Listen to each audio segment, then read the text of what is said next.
fresh meat.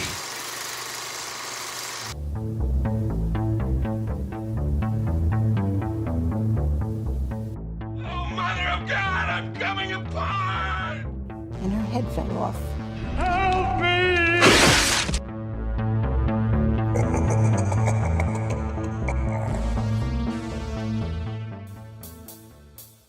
Marriage and relationships have always been a major theme to tackle in horror. How much can you ever really know about the person you share your life with? How long can you last until a person's true self is revealed? In horror, it's something that can make one go absolutely mad. In The Shining, it's a theme that stems from alcoholism and the burdens of family life. We see a similar idea in Amityville Horror. I'm coming apart! Oh, Mother of God, I'm coming apart! And the marriage that slowly falls apart.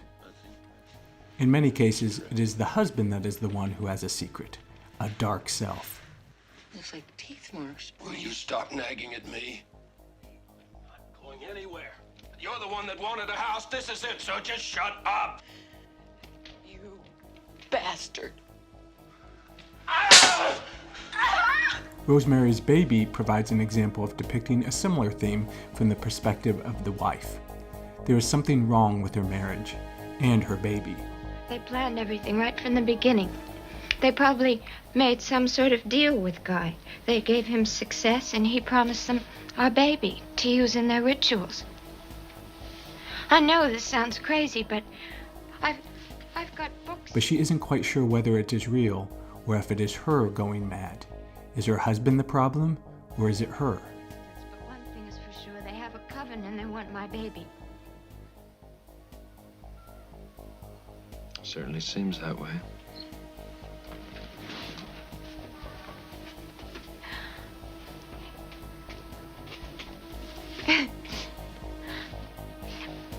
I was afraid you wouldn't believe me. But what we see more and more is the idea that women can be the ones with a dark secret, a true self, that they can never reveal to their husband. They may have an idyllic life in some ways, but underneath is a secret that cannot be spoken of. And when it finally is, the truth is revealed, and that often means the horror is revealed as well.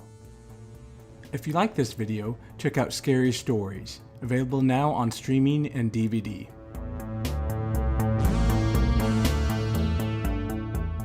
The folklore and stories we hear as children often hold the foundations of such horrors. There may be no marriage and no secret more infamous than in the story of the girl with the green ribbon.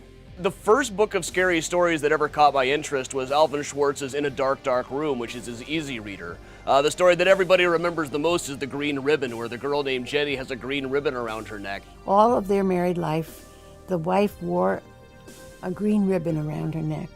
She never would take it off. Morning, noon, and night, she wore this green ribbon.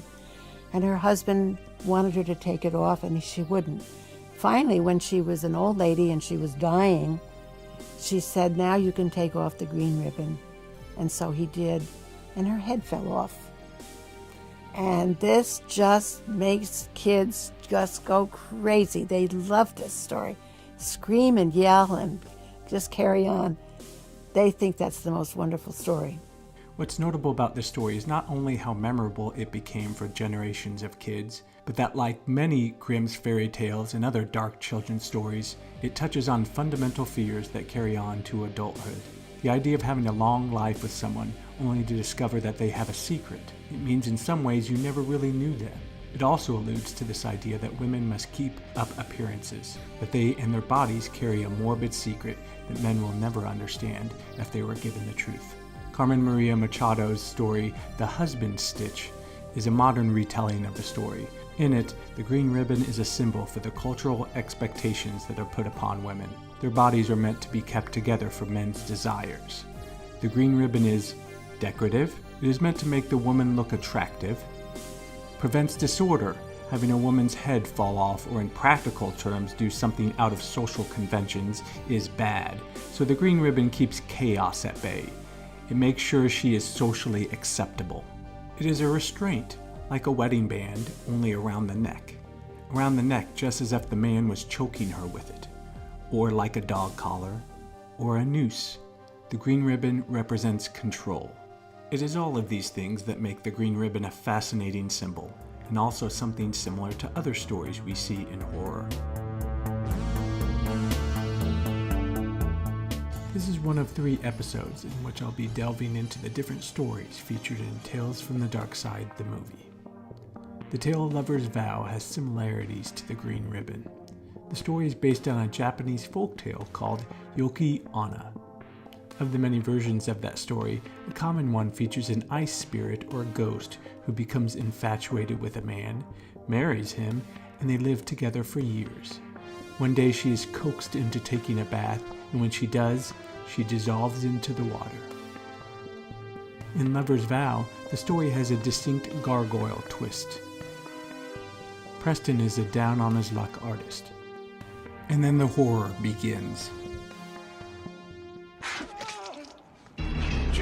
Speaking of heads coming off. Help me! Help me! Suddenly a creature appears in front of him.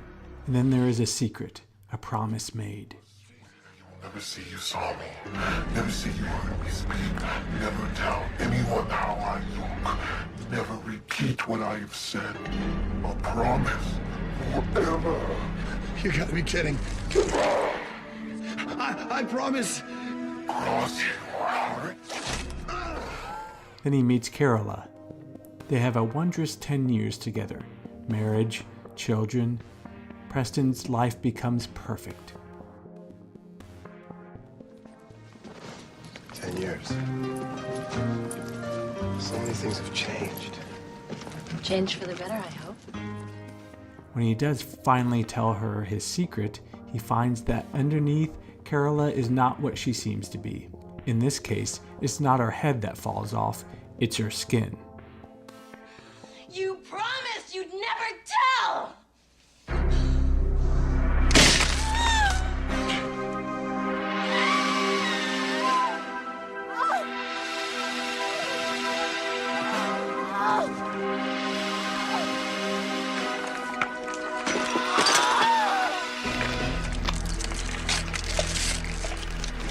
Oh, God.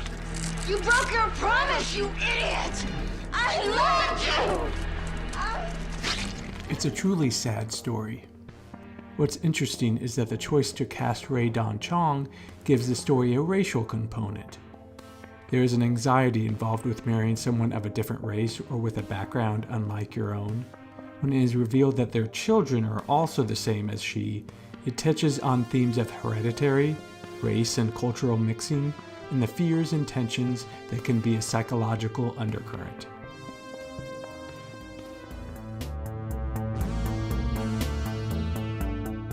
This Stephen King tale was talked about for years as something that was unadaptable for screens.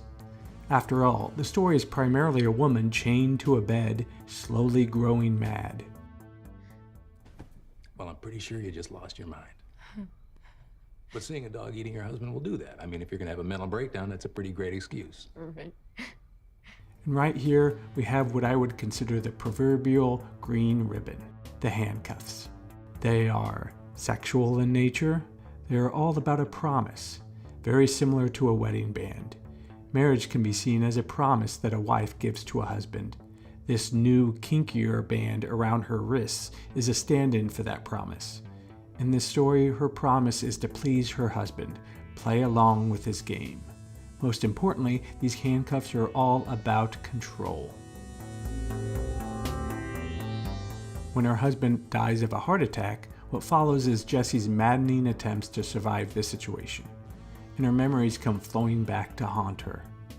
Many of the conversations she has with her dead husband and ultimately herself are about the small ways in which she, as a woman, has navigated her life, keeping her head attached. You never raised an objection. You smiled through the night, hated me a little bit, but never once brought it up. Guess you're not like that. Protects social conventions. You don't talk that way. And was I just putting on a show? Don't speak up. Problem, panic, denial, hoping if you look away, it'll magically vanish. If you don't wake up, you're gonna die in those handcuffs. And we both know you've been sleepwalking since you were 12 years old. Not now. If not now, when? Not now. What? He put you in those handcuffs way before Gerald did.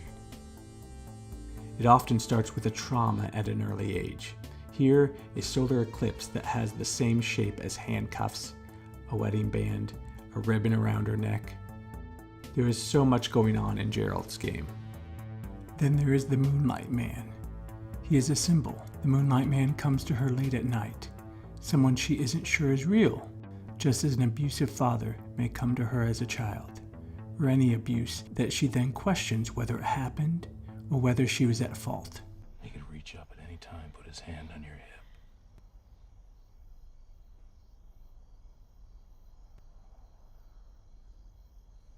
And if he wants that cold, dirty hand on your soft, warm flesh, there's not much you can do about it, Mouse. In the end, when she faces him, he is all these men.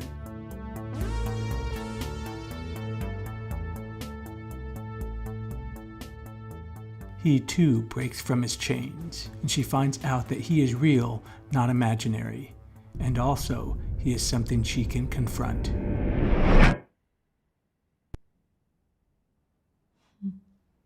You're so much smaller than I remember. In her green dress, she walks away, a better person. Marriage, our secret selves, and what lies beneath are rich themes that horror is ripe for taking on. I look forward to seeing what new films might take on such heady topics.